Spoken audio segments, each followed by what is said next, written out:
Friends, সকলকে রত্নাস কিচেনে স্বাগত। আজকে বানাবো চিলি পনির। এটা খুব একটা সুস্বাদু খাবার, যারা চিকেন খান না তাদের জন্য অবশ্যই এটা। তো কি কি ইনগ্রেডিয়েন্টস নিয়েছি আসুন দেখে নিই।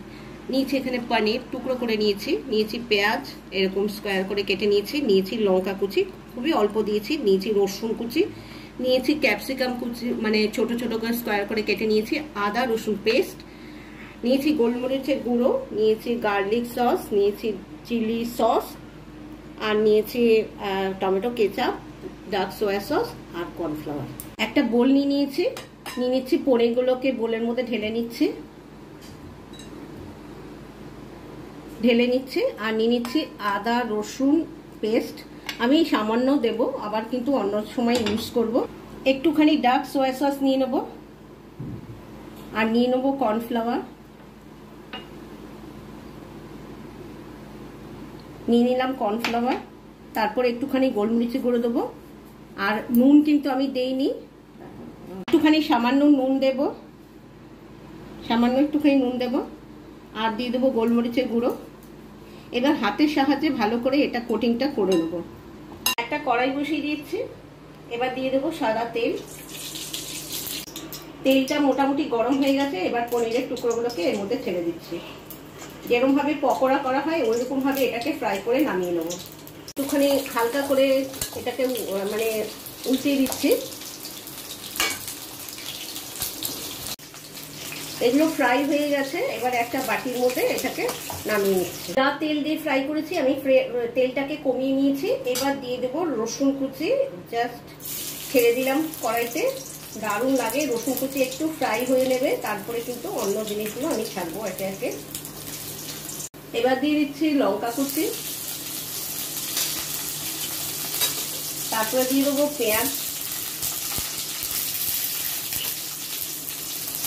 সামান্য একটুখানি নুন দেবো, নুন না দিলেও ভালো হয়, তাও দিয়ে দিলাম আদা রসুন বেঁচে যাওয়া যে পেস্টটা ওটা দিয়ে দিলাম। এবার একটু নাড়াচাড়া করে নেবো। এবার এটাকে ফ্রাই করা হয়ে গেছে, যে আদা রসুন পরে দিয়েছিলাম ফ্রাই করা হয়ে গেছে। তারপরে দিয়ে দিচ্ছি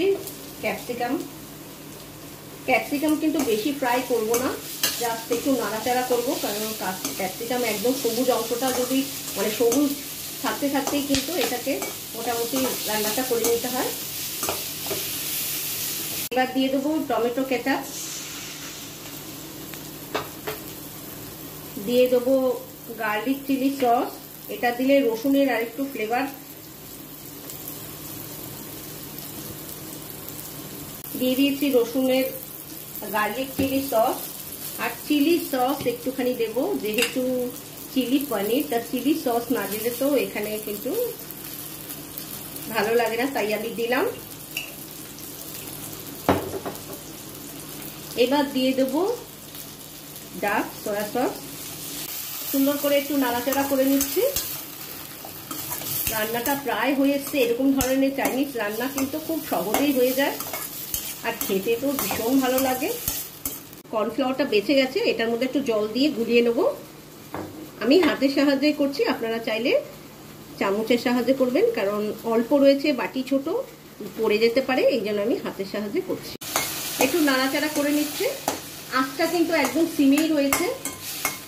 দিয়ে দিচ্ছি কর্নফ্লাওয়ারের গোলা, এবার দিয়ে দেবো পনিরগুলো ফ্রাই করে নিয়েছিলাম। এমনি পনির কিন্তু খাওয়া যেতে পারে, যত সুন্দর দেখতে হয়েছে খেতেও কিন্তু ততই ভালো। তারপরে কিন্তু আমি একটু নাড়াচাড়া করে নিচ্ছি। রান্নাটা প্রায় শেষ, এবার দিয়ে দেবো গোলমরিচের গুঁড়ো।